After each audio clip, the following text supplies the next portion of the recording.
not going to put it in better terms than Pierre Poilievre, but my favorite thing about that was when Justin Trudeau has his answer ready, and it's always, from the very beginning, we prepared, and that's why we had the largest. And what the member opposite would have wanted is for credit card debt to go through the roof instead of our plan. But as Pierre Poilievre so swiftly points out, is that credit card debt has gone through the roof. We're doing horrible.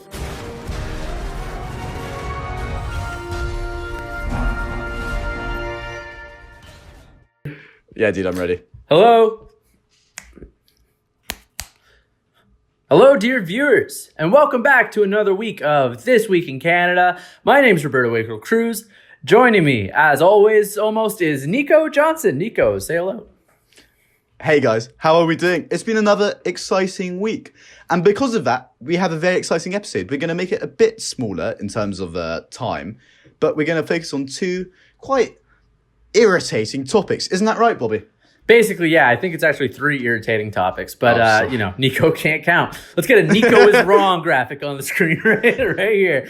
But we're gonna start really quick with one of our least favorite liberal elites out from the East Coast, and this guy really embodies liberal elitism. His name is Seamus O'Regan. He was once the Minister for Indigenous Affairs. He has now moved on to the Minister of Natural Resources, and he was caught being a hypocrite. You can look at this guy's resume, by the way. He studied in Ireland and France. His dad was a politician, I think. And he was caught being a hypocrite. Nico, why don't you take the reins on this one? So he's from Newfoundland. And I'm only saying that because I've been to Newfoundland once and it's such a beautiful province. And it's such a shame that this guy is sort of giving this entire island a bad reputation, in my views anyway. But anyway, he went out door knocking. Now, I think this is interesting for two reasons. Firstly, why is this guy door knocking? After Justin Trudeau said explicitly, please do not go outside this weekend. It's really important. He said that explicitly in a press conference. And then this guy went out door knocking anyway, getting people to try and vote Liberal. Secondly, and here's another point, Bobby, which I'd quite like to hear your thoughts on. Why is this cabinet minister, quite a high-ranking cabinet minister, I think he's a close friend of Justin Trudeau's, they've been close friends for some time, why is he door knocking? For me, this is almost a warning to the fact that we're heading into a spring election. Bobby, what do you think about that? Yeah, it is really weird to be door knocking out and about with everything that you just listed out there.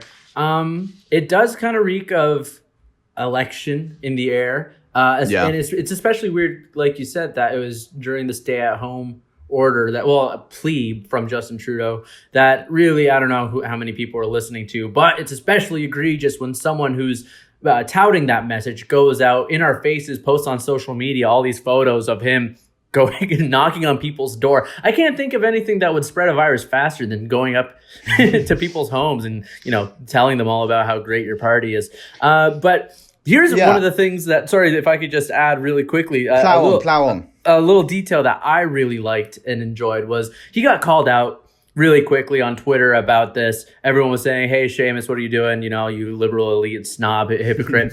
And so what did Seamus do to cover his tracks? He didn't delete the photos. He didn't apologize, obviously. An apology from a liberal, that's like snow in Hawaii or something. I don't know. There's probably snow in Hawaii now that I think about it. But anyway, he instead changed his profile picture on Facebook. For the first time since the pandemic started in Canada in March, he changed it from this photo that has a nice stay-at-home banner to this photo, which is the exact same photo minus the stay-home banner. So he's obviously aware. He did this the next day. He's aware that he's being a hypocrite. But there he goes, out and about, showing off his new boots. Yeah, and there's another point I want to bring up too, because in the olden days, and by that I mean, under Harper, you would have to resign over this.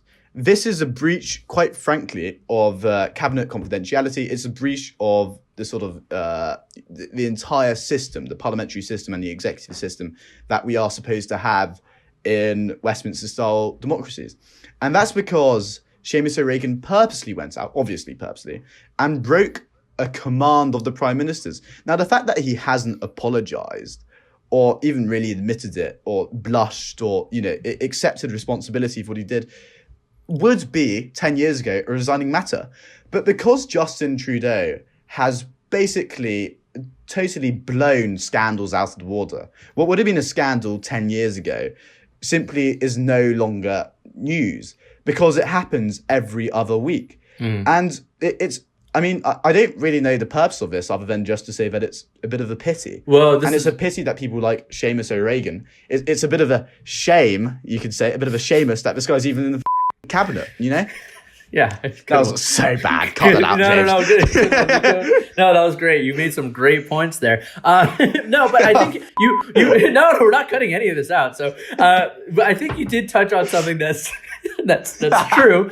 You made a good point, I guess, that Justin Trudeau has really changed the optics a little bit, where it's like, okay, you had the SNC-Lavalin scandal already. You can argue that's enough for a guy to resign. The blackface one, I don't know if do you resign over that? I'm not really sure. I don't really know if you're supposed to resign. What would happen if Donald Trump or Joe Biden came out in blackface? They would last another day.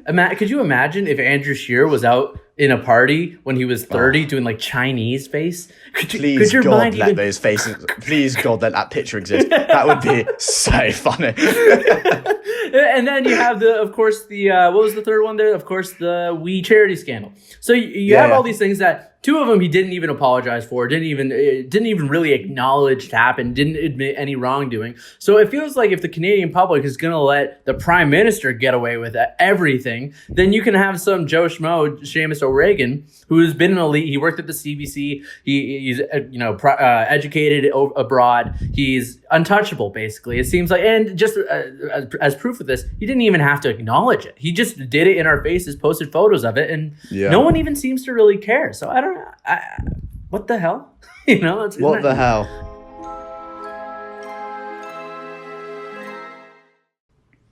Welcome back. Sorry about that last segment, guys. A week's a long time to go without thinking about Canadian politics, and I've done that this week. But we're back now, and the Seamus O'Regan scandal, to me, pales in comparison to what has been brewing.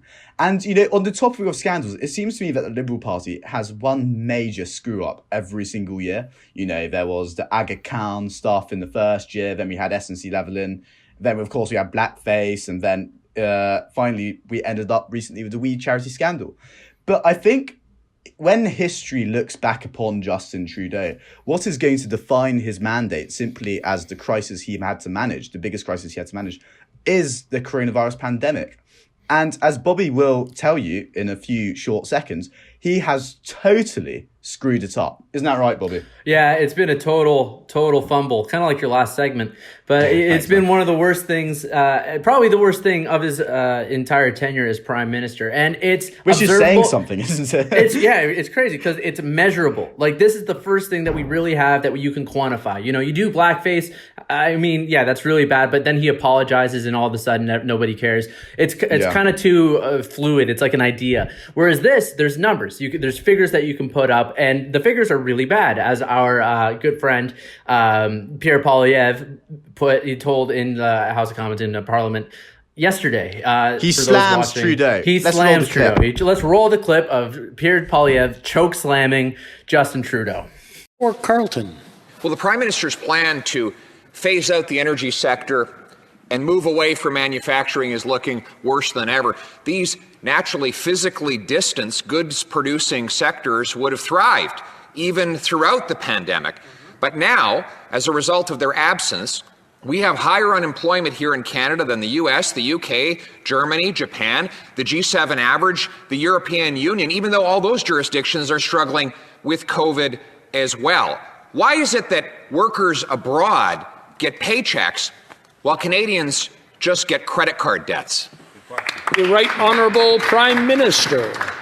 Mr. Speaker, if the member opposite had his way, the credit card debts of Canadians would be monstrous. Instead, we didn't listen to him, and we chose to invest in Canadians right away. We took on debt at the federal level, so provinces and mostly so Canadians, families, and businesses wouldn't have to.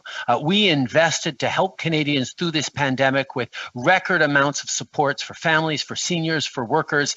The members opposite opposite have consistently said we are doing too much too fast. No, we're doing what's necessary for Canadians. Member for Carleton.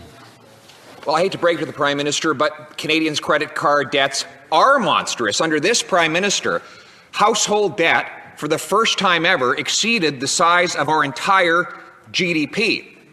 His own top economic advisor said that his plan will add $1 trillion without improving our economy at all. He has among the highest unemployment in the G7, among the lowest vaccination rates, and at the highest cost. Why is it this Prime Minister can only judge his success by how much he adds to household and national credit card debts rather than how many paychecks he can create? So, I mean, I'm not going to put it in better terms than Pierre Poilievre, but my favorite thing about that was when Justin Trudeau has his answer ready, and it's always, from the very beginning, we prepared, and that's why we had the largest. And what the member opposite would have wanted is for credit card debt to go through the roof instead of our plan. But as Pierre Poilievre so swiftly points out, is that credit card debt has gone through the roof. We're doing horrible. I think the point that Poilievre makes there about Canada's credit card debt surpassing our GDP is really bad, and our vaccines are lower than anybody's in the G7. I think besides Japan, I want to say, but there's a key difference with Japan's figures is that Japan, from the start of the virus, has only had 5,000 deaths, way fewer. They have half the deaths on an island way smaller than Canada, and with a population that's, I think, 3 or 4 times the size. Japan's, I want to say 120 million people. So it's not really fair to say that we're doing as good or better than Japan when Japan's virus containment has just been so much better, really, to begin with. Well, yeah, and let's for a moment just recount what Pierre Poilievre said in that clip. Highest unemployment in the G7. That's bad. On its own pretty damning. Biggest deficit in the G7. Big deficit combined by unemployment. Not particularly a great plan. And on top of that, the bee's knees is that we have the lowest vaccination rate in the G7. And that means that those first 2 points are only going to get worse. I mean, the shocking news that came out this week, and perhaps, I'll pull the article up here, is that Canada's had to go into, I'm paraphrasing here, but is effectively a third world fund for, for vaccinations. It's ridiculous. Places like Serbia are doing better than Canada. And, Serbia, before that, the only thing that Serbia had more than Canada was ethnic cleansings. So it's fairly remarkable, I think, the states that Justin Trudeau has got us into. And on top of that, look at the way he looks at the moment. He's just looking like a sweaty, sort of disheveled elderly man. I think perhaps the stress is finally getting to him. I know he can't get a haircut, but presumably the Prime Minister has someone he can go to. He's representing the nation here, and he looks utterly awful. He looks like me now. He looks sweaty. He looks bad. And the thing that irked me again about this is that you can see in the background he has his Star Wars thing. What is that? What is that stupid thing called? The Millennium Falcon. I don't know. Can't you just get? It looks so childish to have that in the background. It really bothers me. But yeah, you're right. Pierre Poilievre brings up a good point. We've spent the most money for the worst results. And I don't know if you want to pull this article up. Just the amount of money we've given away. I think it's something like $700 million that we just gave to people that are like 15 to 17 years old. That are just right. There's no way that many 15 to 17-year-olds were out of work. Like, they're not going to go on the street. They're going to live at their parents' homes, Yeah. So it's bad overall, and I think it's going to get worse. This is going to become a full-on panic as so long as the media does their job, which they tend not to. I mean, the Novavax announcement was nice, cool, but I think the media is going to start getting, they're going to have no choice but to report on this because let's just put it this way. I know not everyone wants vaccines, but everyone wants vaccines in the general, we want this thing to be over, right? So I think the media class included is going to have to admit, we're not getting the job done. And it's a huge concern because we just want to have a nice summer. Of this week in Canada, I think we're up to 36 now. Nico, that was a fun one, I guess, right? Yeah, that was a really fun one. Let us know what you guys think. Leave a comment, subscribe, give us a like. We love doing this and we love reading the comments. I read all of them. I think Bobby does too. Yeah, and it's always lovely to hear what you think. Let me add really quickly, there were people that actually donated to us for the equipment that was stolen last week by those Montreal Bandits. So I want to give a big thank you to all you who donated. The donation link is still available. If you want to go down below, we have several links down there. I think we have our small business fund. We have t-shirts that you can buy. You can buy our t-shirts. And I think, what else is there? T-shirts, small business fund, and our link to buy, hopefully, us a new microphone. Nico has never had a microphone. You can see you guys complain all the time, and you're right to do so. Nico's too lazy to find a microphone. So thank you for watching. Hope we see you next week, and have a good one. Bye-bye. Bye-bye.